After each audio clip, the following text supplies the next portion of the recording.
I have 4 new Middle Eastern fragrances to talk about. We have 2 inspired by, we have 1 improved upon flanker, and 1 that is completely new to my nose. Hello my gorgeous ones, welcome to Aleisha Budget Beauty. My name is Aleisha. Here on my channel I love all things affordable fashion, beauty, and fragrance. I do hauls, tutorials, reviews, new Middle Eastern fragrance reviews, all sorts of fun stuff. So if that sounds good to you, please subscribe, stick around, be a friend. All right, you guys, I thought I would just combine these 4 in this video instead of doing individual ones or even grouped 2 and 2, because these are all brand new to my collection. They are fresh on my mind, fresh in my nose, and I really like a few of these. So let's go ahead and jump right into it. Let's start with these 2 new ones by Absar. So I had a video a little while back where I talked about a bunch of Absar fragrances. They sent a bunch over to me. I was really thankful, and I was very impressed with them.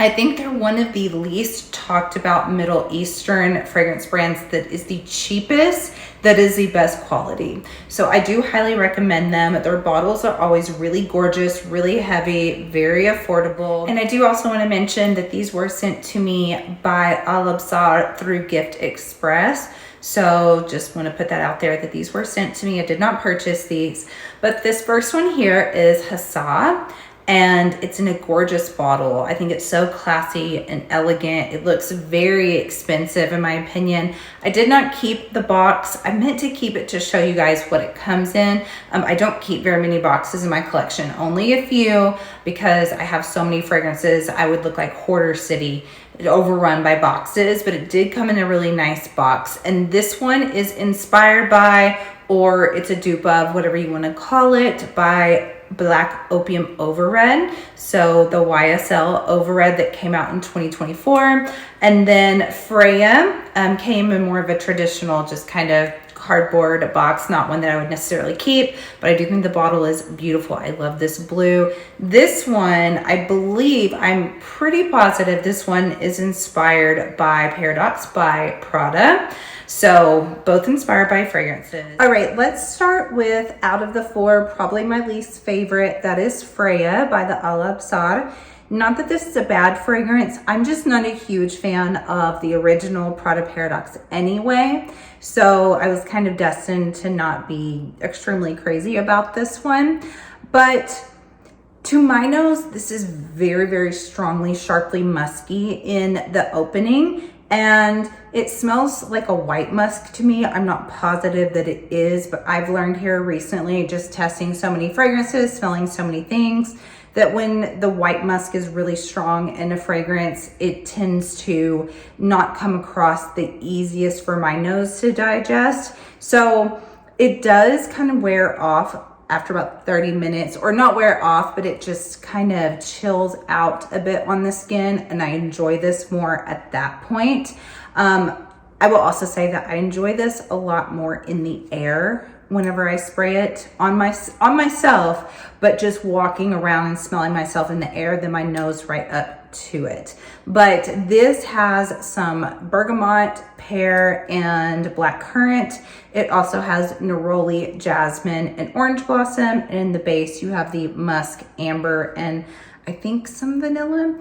And then in the original, the only thing different is instead of the black currant, there is tangerine, and then it has the addition of benzoin in the original. So I do think this is a little less sweet than the original, and I do think it's more musky than the original. So it's not exact, but it's definitely in that wheelhouse. And like I said, I do enjoy this much more just walking about and catching whiffs of myself than smelling it with my nose right to it. And then I also enjoy it 30 minutes later when that musk has kind of died down some. You do get a lot of those almost heady florals in here. The neroli, orange blossom, and jasmine, those sort of white florals are very, very active in this fragrance for sure.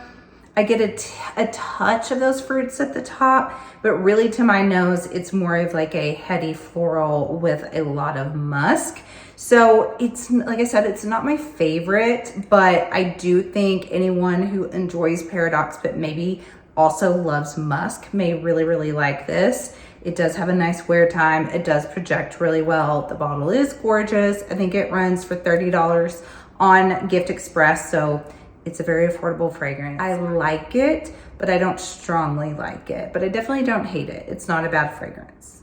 Now the next one by Absar I really, really like, and I think it's actually better than the OG. So this is Hasaa.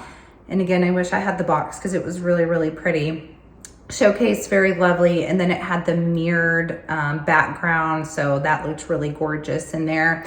But I love the sprayer on this, by the way, the atomizer. It is a fine, well dispersed mist, which is my favorite type. And you guys, this is a really interesting, kind of exotic, unique, I think more date night fragrance. But I also don't feel like it's extremely heavy either. This is a cherry, mandarin orange, coffee, black tea, vanilla, orange blossom, jasmine, patchouli fragrance. I think I've got them all there, which to me sounds a little bit bonkers. I just think, I don't know, I don't really put cherry and coffee together, also with some black tea, but you got some white florals, and I'm like, and then patchouli, I get a little bit scared. Now you guys, with the original, I wanted to like that. I am notoriously not an opium lover, none of them. But when I smelled that one, I actually thought, oh, I really liked the opening, and then it was just the patchouli ruined it for me, as it does in all the opium line. All the flankers, the patchouli cannot do it. Glitter that recently came out, I kind of go back and forth on that one, but I don't think it's like an amazing fragrance. I think the patchouli is much more toned down in this and easier for my nose to compute. I think it's balanced really well. I think it's kind of light in its nighttime feel. Like it doesn't feel like it's being weighted down by like a really heavy base, because there's really no woody notes in here. I think it's one that you could even get away with in some warmer weather. I don't really feel like this is a daytime fragrance, so I wouldn't wear this right smack in the middle of a summer day, but in a summer evening on a date night, I think I could get away with wearing this. There is something both new about this to my nose, and also something that feels kind of vintage in a way. I almost can envision myself in like a smoking lounge. I mean, I don't smoke, but like a cigar smoking lounge, maybe with pipes, in this big leather chair. And I don't know what decade we're in. We're just gonna say like the 20s or the 40s, something like that, where there was a little bit of opulence. And I could picture myself wearing a fragrance like this. I do think some men might be able to get away with this fragrance too. It does have quite a bit of sweetness to it, but there's something that, it doesn't smell like tobacco, but there's something about it that reminds me of someone who smokes cigars, like a cherry cigar sort of vibe without that tobacco in it. Maybe it's the way the coffee mixes in with that black tea. Like there's a little bit of like an herbal quality going on in this, but then you've got that smooth vanilla. So yeah, I think it kind of gives me maybe even like a hookah vibe without like it smelling smoky. It's one that I keep thinking about. I really enjoy wearing it. It's one that I also find that when I spray it on, I leave the room and come back, I think the room smells really lovely. I think it's an improvement over the OG. So if you do like the Over Red, or you wanted to, but the patchouli was too much for you, I recommend this. I think this is a lovely date night fragrance. All right, next let's talk about one that was sent to me by Beauty House. This is Khadlaj Foran White. I feel like I'm the last one. I've seen so many people talk about this fragrance like crazy, and I really understand the hype of this. I love it, but I also can see how not everyone would love this. This is not one of those where I think you are nuts if you don't like this. I do think that some would find it maybe a little too powdery, or maybe it has like a strange sort of contrast of that citrus and powder and musk with like the coconut that's weird to them. I love it. And I think one reason why I love this is I've never smelled some of these notes together. I mean, I have a ton of almond fragrance and coconut fragrances and citrus and things like that, but to put citrus with coconut, almond, and then I think like the cedar, especially in the base, makes it woody, bright, kind of tangy, powdery, and coconutty all at the same time.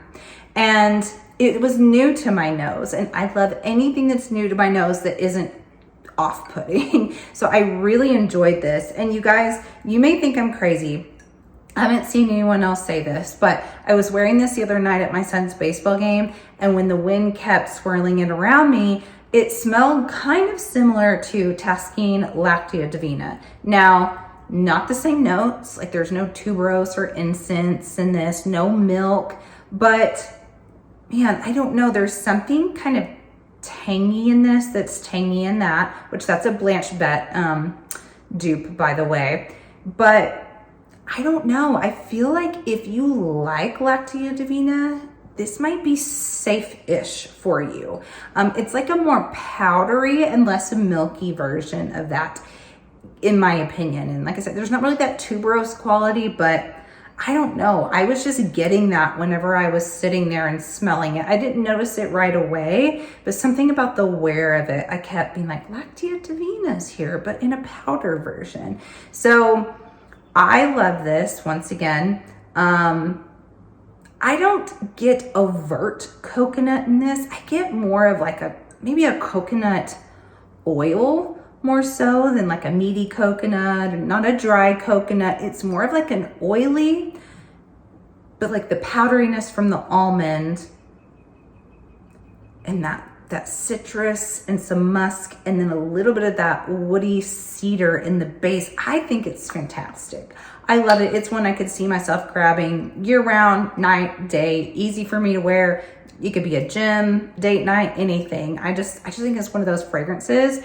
But I still would understand if some people don't like it. So I don't want to say it's a safe blind buy, but I do recommend it because I personally love it. Now my last one, also sent by Beauty House. I did keep the box just to show you guys, and that is the new flanker, the Latafa Ducon.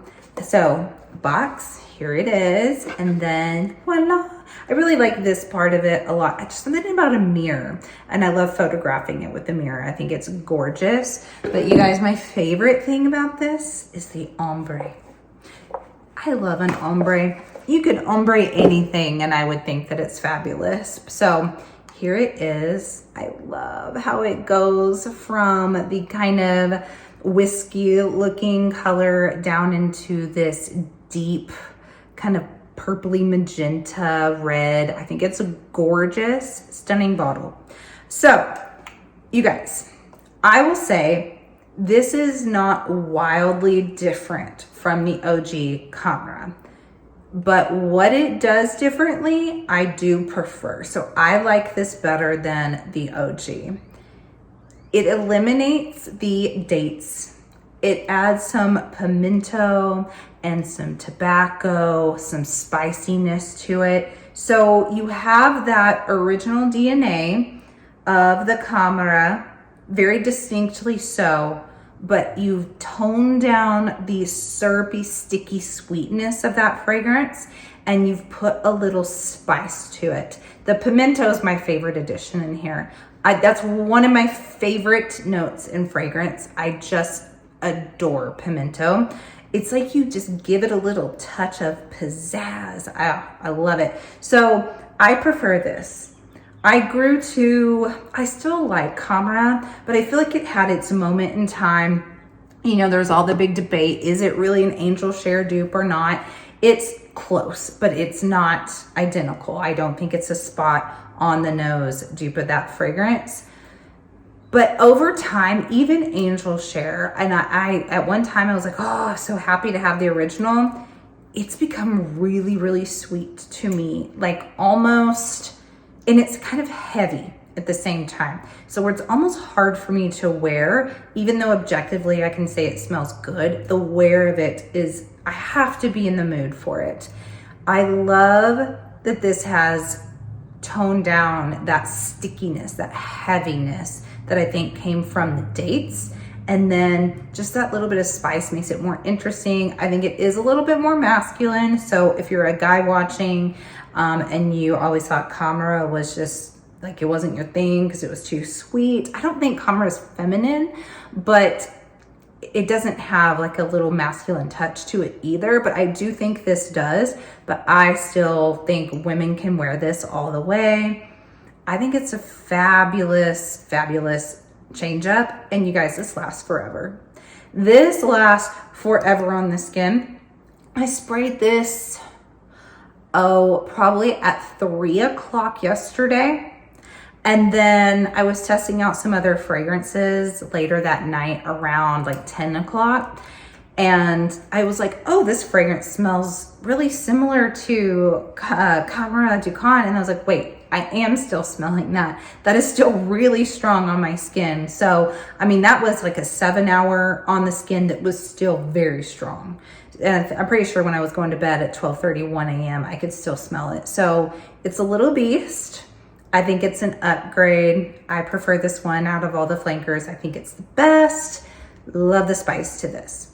But that's it, you guys. Those are my takes on 4 new Middle Eastern fragrances that are very affordable. You guys have to let me know if you've smelled any of these in the comments. Let me know if you're going to pick them up. I thank you so much for watching. And as always, have fun shopping, budget shopping, and smelling fabulous. Bye.